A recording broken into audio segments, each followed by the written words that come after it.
Hello, mes belles merveilleuses, très heureuse de vous retrouver pour notre quatrième classe, la moitié de notre parcours. Donc, je vous laisse vous connecter. Ah, j'espère que la connexion est bonne. OK, on est là, on n'est pas là. Je pense que oui, que tout est correct. Alors, je vais voir en même temps, juste pour être sûre. Est-ce qu'on s'entend bien? Oui, c'est bon. OK, alors dites-moi bonjour quand vous arrivez. Qui est avec moi pour notre quatrième classe et non la moindre? On va enfin comprendre comment prendre nos bonnes décisions. Pour celles qui sont habituées de faire des listes, peut-être de pour et de contre, on va revisiter notre façon de faire. Alors, on va bien découvrir à quoi sert l'intuition, parce que cette semaine, c'est effectivement la relation à notre intuition. Hein, jusqu'à maintenant, qu'est-ce qu'on a vu? Semaine 1, relation. Et je vois, allô ma belle Geneviève, dites-moi si la connexion est bonne. J'ai le sentiment que ça lag un petit peu, fait que j'espère que ça va être correct. On se croise les doigts. Allô, ma belle Cindy, je suis tellement contente de vous voir. Alors, première semaine, oui, relation à soi. Deuxième semaine, on a vu la relation avec nos croyances, ce que l'on croit, ce qu'on veut croire, ce qu'on veut plus croire, mais c'est notre relation. Il faut comprendre hein, que tout est une question de relation. Et c'est la relation que j'entretiens, autant avec moi-même, autant avec mes émotions, autant avec l'abondance, autant avec mes croyances. C'est la relation que je vais entretenir, enrichir, mettre à jour qui va complètement transformer tout le reste. Allô, ma belle Sylvie qui est là, très heureuse de vous retrouver. Donc, ça sent bon pour la connexion, merveilleux, merci. Alors, c'est très important de comprendre que, hein, tu sais, la majorité d'entre nous, on prend tellement de temps, on investit beaucoup de temps dans nos relations avec les autres, spécialement les amoureux. Hein? Les femmes, on sait, on est beaucoup dans le don de soi. Nos enfants aussi, on en prend beaucoup de temps pour nourrir la relation avec nos parents, avec nos amis. On est là pour les autres. Et bien entendu, la relation à soi, c'est notre base parce que ma perception de moi-même, ma perception de mon estime personnelle, de la confiance en moi, de l'amour que j'ai pour moi, ma perception avec est-ce que je suis en mesure d'admirer la femme que je suis, c'est tous ces éléments-là qui vont complètement transformer nos vies. OK? Alors, trop souvent, j'ai le sentiment qu'on attend qu'il se passe quelque chose d'extraordinaire. On travaille beaucoup, beaucoup encore, beaucoup trop au niveau du mental, du cérébral. Bien entendu, notre cerveau, on l'adore, une chance qui est là. Mais on va comprendre que la partie de l'inconscience, donc on va parler d'intuition aujourd'hui, parce que cette relation-là à l'intuition, l'intuition n'étant pas quelque chose d'ésotérique ou d'énergétique, qu'on pourrait dire, hein? C'est quelque chose qui il y a même plusieurs études au niveau des neurosciences qui démontrent l'importance de l'intuition. Alors, j'ai le goût, pour celles qui sont là, allô, allô Isabelle, allô Marie-Laure, contente de vous retrouver. Bon matin Dominique et José. Merci, merci d'être là pour notre quatrième semaine. Je vous pose une question, puis après ça, je vous donne un petit peu d'indications pour les prochaines semaines. Alors, je suis curieuse de vous lire pour celles qui sont soit en direct ou encore qui vont être en rediffusion. Est-ce que considérez-vous que votre intuition, elle est bonne? J'ai le goût de vous poser une deuxième question. Est-ce que si votre intuition est bonne, oui, non, ok, peu importe. Et est-ce que vous avez tendance à l'écouter? Parce que pour moi, c'est là la grande différence. Et c'est comme imbriquer une dans l'autre, dans le sens que pour plusieurs femmes, elles découvrent que finalement, elles ont une bonne intuition, mais que finalement, elles ne l'écoutaient pratiquement jamais, ce qui fait en sorte qu'on a le sentiment de ne pas avoir une bonne intuition. Mais c'est plus qu'on est en incohérence avec notre intuition. Donc, très, très intéressant. Ah, c'est ça, Cindy a dit oui, c'est ça, je l'ai. Alors, quelle belle prise de conscience. C'est comme au moins, je sais que je l'ai, je sais qu'elle est là, mais effectivement, peut-être que je la prends pas assez en considération. Alors, ma relation avec mon intuition n'est peut-être pas assez solide. On pourrait juste le voir comme ça. Alors, Marie-Laure qui dit oui, maintenant je l'ai retrouvée. Allô, ma belle Nathalie, je suis contente de te voir. Alors, merveilleux, Isabelle aussi, oui, c'est beau cette relation-là. Bonne intuition, effectivement, je l'écoute pas, oui, je l'écoute pas toujours. Je considère que mon intuition est bonne et je n'avais pas tendance à l'écouter, oui. Je ne l'ai pas écouté tout le temps maintenant, oui, effectivement. Et c'est tellement, ça va être beau, on va en parler aujourd'hui parce que ça se construit une relation avec notre intuition. Ça se solidifie cette relation-là comme n'importe quelle relation. Alors, mais effectivement, souvent, elle est là et on en fait abstraction, ce qui fait en sorte qu'on va l'entendre de moins en moins. Et plus qu'on va prendre le temps de la considérer, de l'aimer, de la comprendre aussi, à quoi ça sert l'intuition. On va tout voir ça bientôt.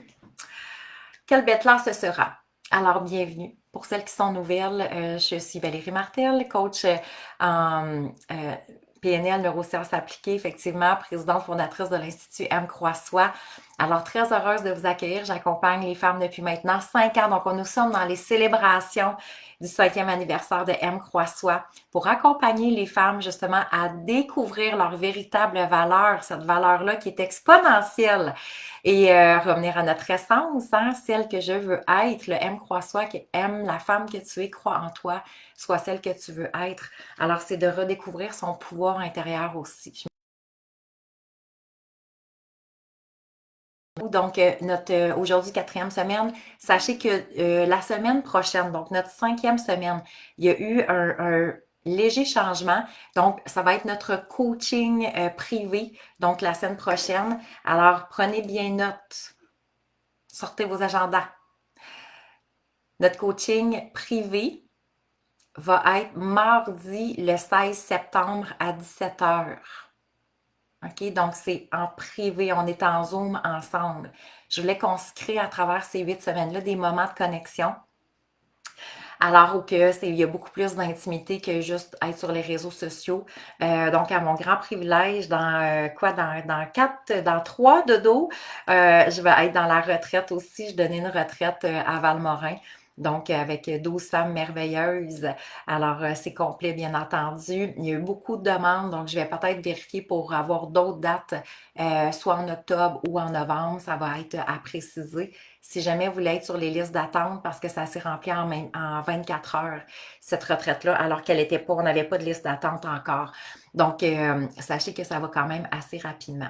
Et donc, mardi prochain, le 16 septembre à 19h, vous allez recevoir un lien Zoom. Donc, si vous êtes déjà inscrite dans les 8 semaines, tout va se faire de façon automatisée. Si jamais vous n'êtes pas inscrite, il est encore le temps de s'inscrire tout simplement pour vous assurer de recevoir votre lien et de pouvoir vous présenter au Zoom, donc mardi le 16 septembre à 19h. Et vous prenez le temps de poser vos questions. Donc, les questions vont être répondues pour n'importe quelle question, n'importe quelle sphère de vie. Alors, je vais prendre le temps de répondre à vos questions. Le fait que vous posez vos questions avant, sachez que ça va rester ainsi confidentiel parce que souvent, quand on arrive en coaching de groupe, ben, les gens sont mal à l'aise et vos questions sont toujours pertinentes pour les autres. Alors, c'est pour ça qu'on prend les questions en avance et on va filtrer, donc pour être capable de répondre à un maximum de questions le mardi le 16.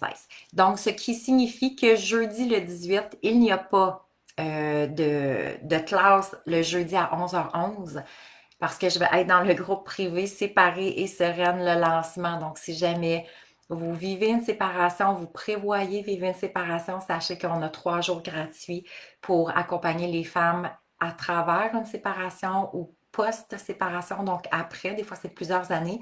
Et même, souvent, les femmes vont venir pour se préparer à une éventuelle séparation, sachant que c'est la meilleure décision pour elles. Alors, on n'est pas là pour euh, mon but n'étant pas de dire que la séparation est la meilleure chose, cependant, dans certaines circonstances, on peut comprendre que c'est la meilleure décision. Alors moi, je suis là vraiment pour soutenir les femmes, pour aller chercher la solidité intérieure qu'elles ont besoin pour passer à travers les différentes situations, les différentes étapes, parce qu'on sait que c'est quand même plusieurs étapes, même si, selon moi, la séparation est encore un peu trop minimisée. Alors, voilà. Et donc, la semaine prochaine, semaine 5, et sachez que la semaine 8, il n'y a pas de classe non plus parce que c'est c'est le souper célébration, donc c'est la célébration où on se retrouve ensemble pour celles qui veulent y être. Il reste encore, je pense que c'est une dizaine de billets environ qui restent. Je suis dans les préparatifs de ça, ça va être comme juste vraiment extraordinaire. Donc, souper gastronomique, il va y avoir un DJ le soir. C'est vraiment pour laisser de l'espace, de connexion et de l'espace à la célébration. Célébrer la femme merveilleuse que vous êtes, célébrer le chemin parcouru. Même si vous ne me connaissiez pas avant puis vous venez d'arriver dans les 8 semaines, on a toujours des prises de conscience et l'importance de se célébrer, de se connecter avec des femmes qui ont le même but au niveau du mieux-être, du bien-être, de l'ouverture d'esprit, c'est juste comme extraordinaire. Alors, on est en train de préparer juste les sacs cadeaux, une valeur de plus de 300 $. Vous avez d'inclus aussi la formation Amour infini qui va se donner en novembre ou décembre. Les dates ne sont pas encore confirmées, d'une valeur de 297 $. Donc, sachez que vous avez une plus-value de 600 $ et le coût du billet est de 125 $, donc incluant bien entendu souper, soirée, cocktail en arrivant et tout. Alors, ça va juste être épique pour celles qui sont prêtes à vivre. Parce qu'il faut choisir d'avoir des moments épiques dans nos vies. Hein? Une vie avec éclat. C'est quoi une vie sans éclat? Une vie... c'est quoi le mot donc? Je l'ai souvent abordé. C'est pas j'ai juste le mot moche dans la tête, mais une vie, ça va me revenir. Alors voilà, on veut une vie avec éclat. Il faut s'en donner à soi-même de l'éclat. Et faire des choses et vivre de l'éclat dans nos vies pour qu'il y en aille encore plus, encore plus, encore plus. C'est nous qui sommes les maîtres, les maîtres d'œuvre de nos vies. Je souhaite sincèrement qu'il y ait de plus en plus de femmes qui puissent capter cette essence-là, capter la différence, capter que c'est pas un coup de baguette magique, c'est je dois provoquer en quelque sorte, je dois m'impliquer, m'engager dans une vie extraordinaire pour que je puisse récolter aussi ces moments-là magnifiques. Alors, parlons de maintenant notre relation à l'intuition. J'ai le goût de vous... tout d'abord, je veux juste vous donner au niveau de l'étude des neurosciences parce que ça m'a vraiment fasciné de dire, les personnes qui suivent leur intuition prennent souvent de meilleures décisions. OK, ça, c'est des études en neurosciences, là. Dans l'incertitude que celles qui suranalysent. Hey! Qui ici a déjà fait, tu sais, les pour et les contre et les oui et les non, et je vais faire une liste de ce que j'aime pas, et là, c'est comme ça va me donner ma décision. Sur-analyse. Alors que c'est souvent, qu'est-ce qui arrive quand on est dans l'analyse comme ça? Il faut comprendre qu'il y a c'est voyons, les fréquences cérébrales qui sont en hyperactivité. Plus que je pense, plus que je suis en hyperactivité au niveau cérébral. Donc, mes ondes cérébrales deviennent incohérentes. À partir du moment que mes ondes cérébrales sont incohérentes, donc, connexion au cœur, on a nos 3 cerveaux, cerveau du cœur, donc ça implique automatiquement une incohérence au niveau du cœur. Et ça va encore plus bas dans le 3e cerveau, cerveau entérique, qui est le cerveau au niveau de l'identité, des besoins et tout. Et souvent, quand on est stressé, qu'est-ce qui arrive? On est comme coupé en quelque sorte. Alors, on vit, tu sais, même la digestion, des inconforts, le stress embarque. Alors, on devient complètement en incohérence. Le corps au complet, l'être au complet. Et c'est là que c'est vraiment démontré maintenant qu'on prend les pires décisions justement dans un état de stress. La semaine passée, pour celles qui étaient là, la classe était la relation au stress ou j'aimerais mieux dire la relation à la paix intérieure. Donc, d'où l'importance, mais c'est vraiment en continuité aujourd'hui de comprendre que cet état de stress-là a un impact même au niveau décisionnel. Donc, ça veut dire à chaque décision, là, on comprend que chaque décision que je prends, c'est l'accumulation de décisions, mais encore, sous-estime chacune des décisions. Parce que chaque décision que je prends, j'ai bien dit chaque, okay, a un impact sur ma vie, sur mon quotidien, sur moi-même, sur mon état de stress ou mon état de calme, sur mon futur. Chaque décision que je prends. OK? Et là, il y a quelque chose de très important là-dedans. Le fait de ne pas prendre une décision, je viens de prendre une décision. OK? Le fait de ne pas prendre une décision, je prends la décision de ne rien faire, c'est une décision. Et ça, c'est hyper important de comprendre. Parce que souvent, c'est quand on a le sentiment que si on est dans l'action, c'est que, OK, là, je prends une décision. Mais si c'est comme, je suis en réflexion, je sais pas, je suranalyse, je suis pas en train de dire qu'il faut toujours prendre des décisions. Cependant, il faut considérer, il faut prendre en considération que si je ne prends aucune décision, bien, effectivement, je n'aurai pas de résultat non plus. Alors, le fait de rester dans ma zone de confort, je suis pas en train d'activer une intuition. Je suis en train de nourrir mon pilote automatique. Ce qui va faire que ça peut être autant une décision de me choisir, la décision de prendre non. Aujourd'hui, j'avais un de mes amis qui m'a écrit, je pense que ça faisait comme peut-être 7 ans qu'on ne s'était pas parlé environ, et je lui disais que moi, je m'étais séparée il y a presque 2 ans de ça. Et il m'a juste dit, je t'admire vraiment beaucoup parce que ça prend beaucoup de courage. C'est quelqu'un, ça fait comme presque 25 ans qu'il est dans une relation, puis ça fait probablement qu'il y a 20 ans qu'il se dit que c'est pas sûrement la meilleure relation pour lui. Peu importe. Mais reste-t-il que le fait de ne pas prendre de décision, il va avoir une implication sur le reste. Si je décide de ne pas oser, parce que c'est sûr que prendre une décision, ça va souvent être aller avec oser aussi. Prendre une décision, ça veut dire que souvent, je ne sais même pas c'est quoi le résultat. Ça peut être aussi banal que prendre la décision de demander à quelqu'un quelque chose, en ne sachant pas si la personne va me dire oui ou va me dire non. Je dois oser. Ça peut être dire, hey, je vais faire un investissement. Ah, je suis dans l'accord de M. Croissois. Il y en a plusieurs qui ont dit comme, financièrement, peut-être ça m'en donne plus ou moins, mais je sais tellement que c'est ça que j'ai à faire. L'intuition qui parlait. Et c'est comme, OK, je vais oser. Et finalement, c'est tellement la meilleure décision pour moi. Hein? Souvent, c'est qu'on le sait après coup. Mais combien de fois, quoi de pire que de ne pas avoir pris des décisions et d'avoir le sentiment d'avoir passé à côté de quelque chose. Je ne sais pas si vous avez déjà vécu ça, là, mais quel sentiment inconfortable. C'est comme les regrets qui embarquent, les remords en quelque sorte, j'aurais dû.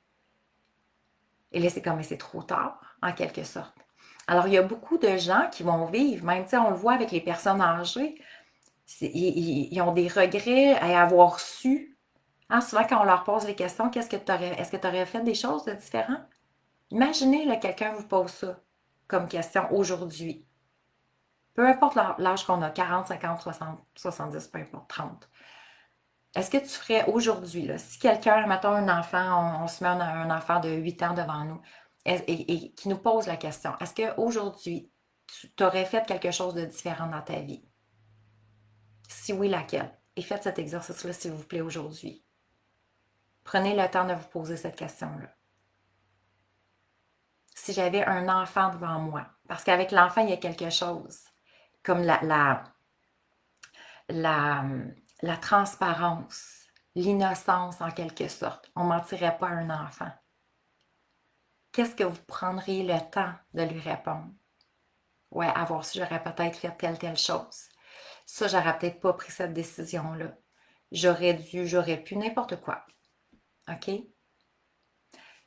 Mais imaginez qu'à partir d'aujourd'hui, quelqu'un vous pose la question, est-ce que tu aurais fait quelque chose de différent?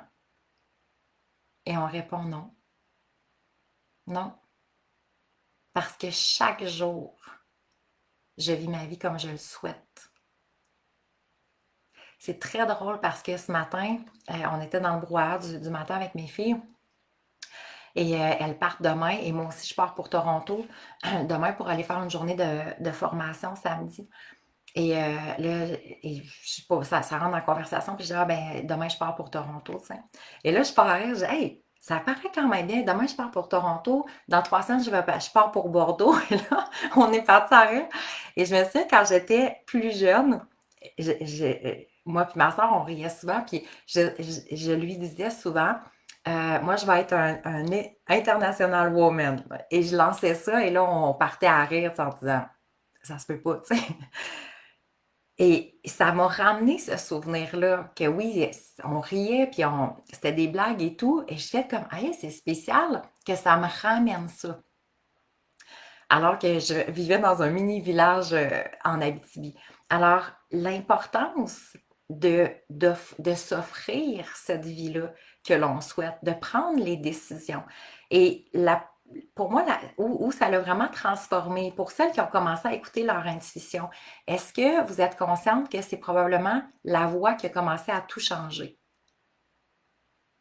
Parce qu'il y a beaucoup de choses, même pour aller à Toronto, quand je pars demain, puis à un moment donné, j'ai fait comme, écoute, ça ne m'adonne pas, là, ça fonctionne pas dans ma structure d'horaire et tout.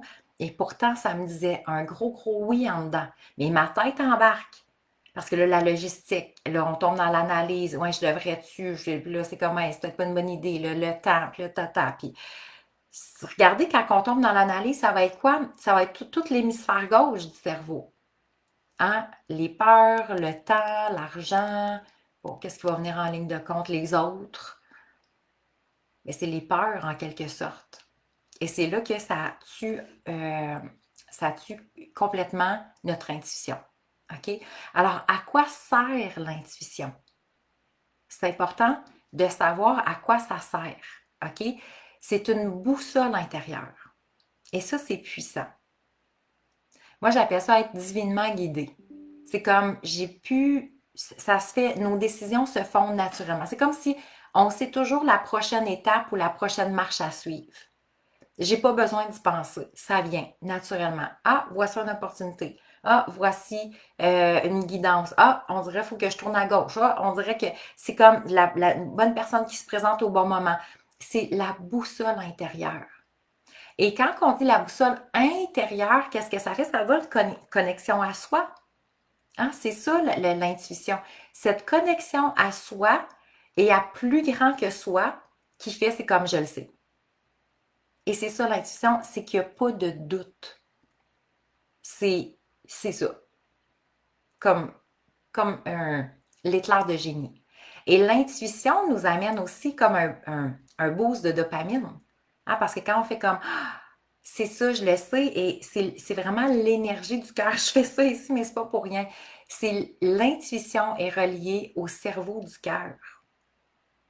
Et c'est le premier, et ça c'est très important, il y a beaucoup d'études qui ont été faites là-dessus. C'est le cœur, c'est avant le cerveau. OK? Si vous pourrez aller voir sur YouTube des études qui ont été faites au niveau de. Ils mettent des gens devant un ordinateur et l'écran est noir. Donc, la personne ne voit pas, là, elle ne sait pas ce qui s'en vient. Et sous IRM, ils sont capables de capter les fréquences cérébrales et les fréquences euh, cardiaques. Et la personne, le cœur, dans le fond, est capable de déceler, c'est puissant là, ce qui va venir dans les secondes à venir.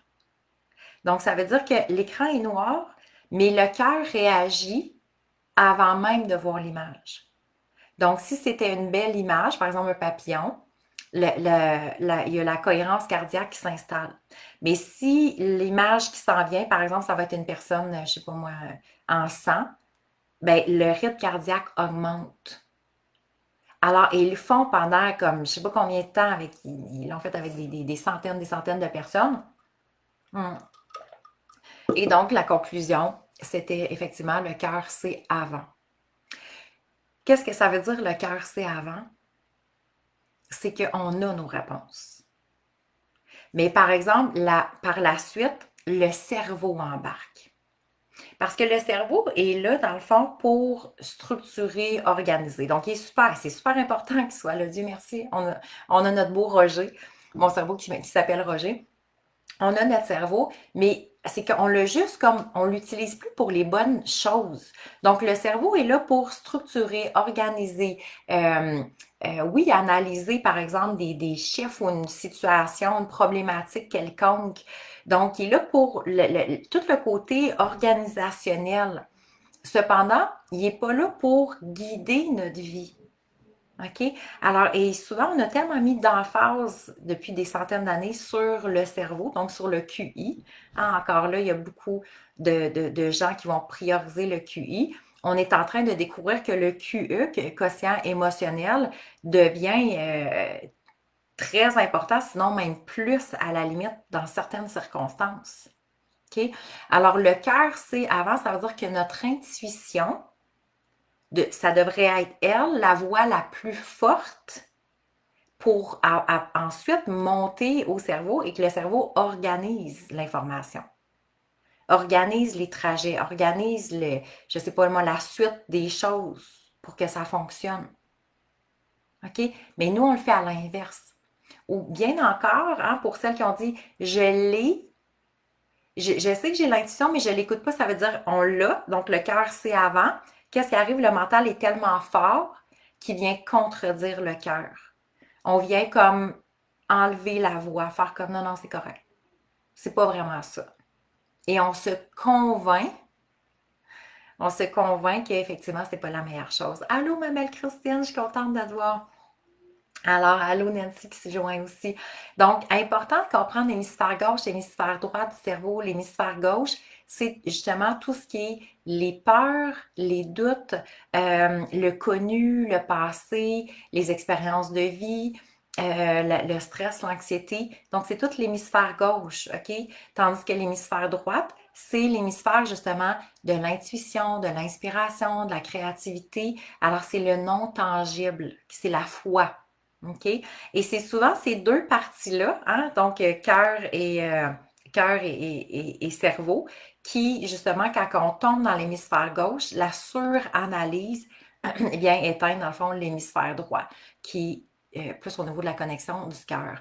Alors, donc, à quoi sert l'intuition? Si on poursuit, la boussole intérieure, moi, je vous dirais que c'est le mot d'ordre, OK, au niveau de l'intuition, mais des décisions beaucoup plus alignées, OK, des décisions beaucoup plus alignées, je vais le répéter, parce que trop souvent, ces décisions-là, on sait que c'est la meilleure chose pour nous, mais on les écoute pas. Alors, beaucoup plus de clarté, beaucoup plus de simplicité.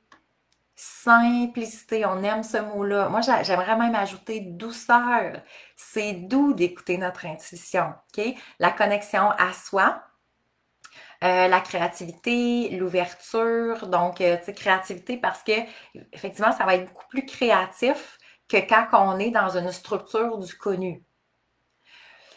On développe, OK, ça très important, on développe une force intérieure et une confiance en soi. Plus que vous écoutez votre intuition, plus que la confiance en soi se renforcit, parce qu'effectivement, c'est comme s'il y a des confirmations qui s'installent. C'est, je l'ai ressenti, j'ai écouté ça, puis je suis allée dans cette voie-là. Et c'est comme si à chaque fois que vous allez de plus en plus comme confirmer et écouter l'intuition, ce qui va se produire, c'est comme ah, c'est la meilleure chose que j'avais à faire. Et c'est là que la relation de confiance s'installe entre vous et votre intuition.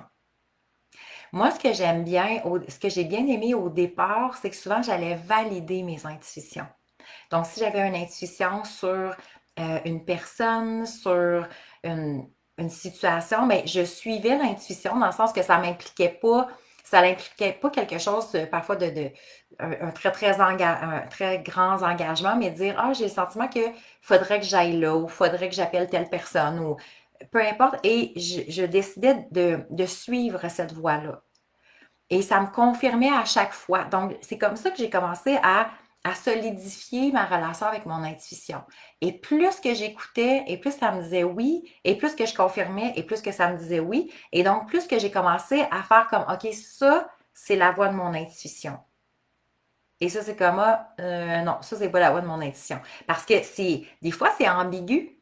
Je sais pas si des fois vous avez le sentiment, c'est comme, mais c'est-tu vraiment ça mon intuition ou c'est pas ça? Ou qu'est-ce que ça me dit? Qu'est-ce que c'est-tu mon cerveau qui a dit telle chose? Ou alors, l'intuition vient souvent avec l'énergie du cœur. OK? Il faut faire attention quand que c'est en lien avec d'autres personnes. OK? Parce que si on a besoin d'amour, si on a besoin de reconnaissance, si on a besoin de validation, on peut avoir l'énergie du cœur dans le sens comme je suis reconnue, je suis aimée, je suis importante. OK? Sauf qu'il faut, et c'est là, aujourd'hui, notre classe, c'était la relation à l'intuition, l'art de se poser les bonnes questions. Parce que ça va ensemble, c'est intrinsèque. Alors, l'importance, allô ma belle Josée, je suis contente de te retrouver, l'importance de revenir au questionnement. C'est quoi ce ressenti-là? Parce que à quoi sert le questionnement? Oui, ça va augmenter notre intuition, bien entendu, mais le questionnement sert à un élément comme prioritaire, là, mais vraiment prioritaire. J'aurais le goût de l'écrire en grosses lettres majuscules puis en néon. Les questions sont prioritaires dans nos vies parce que c'est la seule façon de sortir du pilote automatique. Si je ne me pose jamais de questions sur ce que je ressens, sur ce que je suis en train de vivre, sur ce qui est en train de se passer, sur ma perception, sur mes émotions, sur, je sais pas moi, la pensée que je viens d'avoir, sur mon mode de vie, sur mon futur, sur mon présent, sur le passé, si je me pose jamais de questions, on appelle ça du pilote automatique. Je revis, je refais, je revis, je refais toujours les mêmes choses. Et c'est là qu'on dit, c'est comme, je suis pris dans un pattern. Hein? Hier, je lisais une cliente à moi, ça fait quelques années que j'ai vu, puis elle écrivait des trucs sur les hommes qu'elle rencontre toujours. Qu'elle a rencontré monsieur trop occupé, pas assez engagé, monsieur narcissique, monsieur ci, monsieur ça, mais jamais le bon monsieur. Et moi, entre les lignes, c'est comme, donc, le pattern est encore là. Si on rencontre toujours, je sais pas moi, on change d'emploi de fois en fois, mais finalement, on rencontre toujours la même dynamique d'équipe. Je rencontre toujours le même type d'homme ou de femme. Dans mes amitiés, c'est toujours assez similaire. Dans ma famille, les relations qu'on a, c'est comme on dirait, les patterns reviennent toujours. Qu'est-ce que ça veut dire? Ben, changer de chum, changer de travail, changer de famille. Ça serait comme, oh my god, genre c'est trop facile. Non, c'est pas ça. J'aurais tellement aimé vous dire c'est la bonne réponse. C'est très drôle. Genre zéro principe de responsabilité. Alors non, effectivement, c'est tout à fait l'inverse. Donc, c'est à revenir en soi, de dire, mais qu'est-ce qui est encore là? Qu'est-ce qui est encore là par rapport à ces personnes-là? Qu'est-ce qui est encore là qui me fait mal? Qu'est-ce qui est encore là qui, euh, que j'ai le sentiment qu'il n'est pas réglé? Qu'est-ce qui est encore là que je pense encore à des trucs du passé? Qu'est-ce qui est encore là qui me fait encore de la peine? Qui est encore comme trop présent? Que je donne encore trop d'importance à ça? On doit se questionner. Et je dans un air et je souhaite contribuer à faire ce précieux changement-là, mais encore trop de monde, on veut évoluer, on veut cheminer, on veut grandir, on veut changer les choses, mais, euh, mais sans rien bousculer. Avec toujours douceur, bienveillance, douceur, bienveillance. Bien entendu, je suis la première à dire, avec amour et bienveillance, ce sont nos mots d'ordre. Ça ne veut pas dire que la vie va toujours être comme ça. Avec amour et bienveillance envers soi pour passer à travers les défis de la vie. Et quand on a les plus grands défis, les plus grandes contractions, c'est significatif qu'il y a quelque chose qui est en train de bouger à l'intérieur de nous. Hein, les émotions, là, emotion, la motion, ça bouge, ça doit bouger, là. Mais quand ça bouge, tout ça en dedans, là, On n'est pas comme ah mon Dieu, la vie est tellement belle. Ben non, parce que ça fait mal, parce que c'est souffrant, parce qu'on aimerait juste que ça termine. Mais en même temps, c'est quoi ces gros défis-là? Ou qu'on a le sentiment que tout s'écroule, ou on a le sentiment de perdre tout ce qu'on avait, où on a les souffrances qui sont tellement grandes que c'est comme ah, oh, écoute, j'en peux plus, c'est trop. Qu'est-ce que ça veut dire, ça? Ça veut dire continue. Continue parce que tu es en train de venir toucher à quelque chose qui fait mal. Si vous avez déjà été blessé dans votre vie et que, je ne sais pas moi, le médecin doit guérir la blessure, il y a des fois, ils vont peut-être aller jouer dedans. Oups, on a un petit... euh, désolé, j'ai des...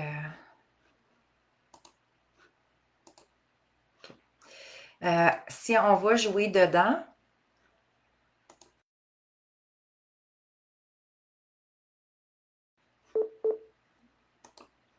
OK. C'est sûr qu'il va y avoir de la souffrance, là. Il faut s'entendre. OK? Donc, ça serait illusoire de penser que l'évolution humaine se fait constamment dans cette facilité-là. Alors oui, on souhaite que ce soit plus facile, que ce soit plus fluide.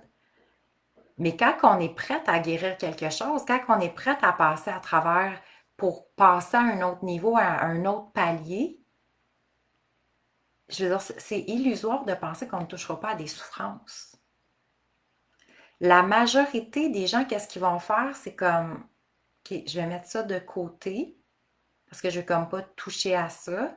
Ça me fait mal, puis je vais comme attendre que ça passe. Non, non. Je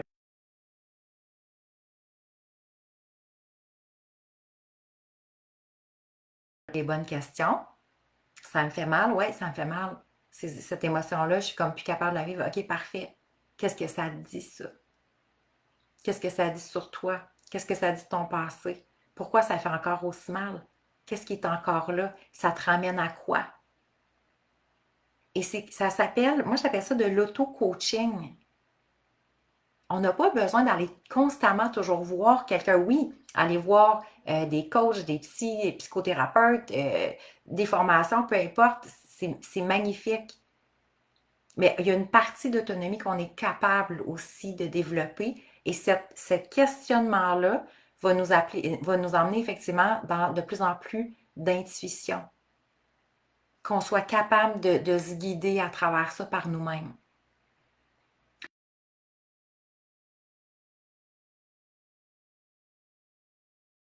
C'est prioritaire. Euh, on va juste prendre le temps d'observer tout ce qui coupe l'intuition, parce qu'il y a beaucoup de choses qui coupent l'intuition. Qu'est-ce qui coupe l'intuition selon... OK, juste question, selon vous, mettons, il y en a tantôt qui ont dit, ah, ben, des fois je l'ai, des fois je l'ai pas, ou selon vous, c'est quoi qui... C'est juste par connaissance de vous-même, vous savez qu'il y a des éléments qui coupent votre intuition. Alors, je suis curieuse de vous lire. Euh, Écoute mon intuition tellement, tellement, tellement. Entre autres, notre beau voyage au Maroc, hein? Quelle belle intuition c'était. Et moi, à vrai dire, maintenant, tous mes projets de vie sont toujours reliés sont toujours soutenus par une intuition. Et après, mon cerveau met en fonction tout ce qu'il y a à mettre en fonction. Mais le Maroc est venu d'une intuition profonde. C'était comme juste magnifique. Alors, j'espère que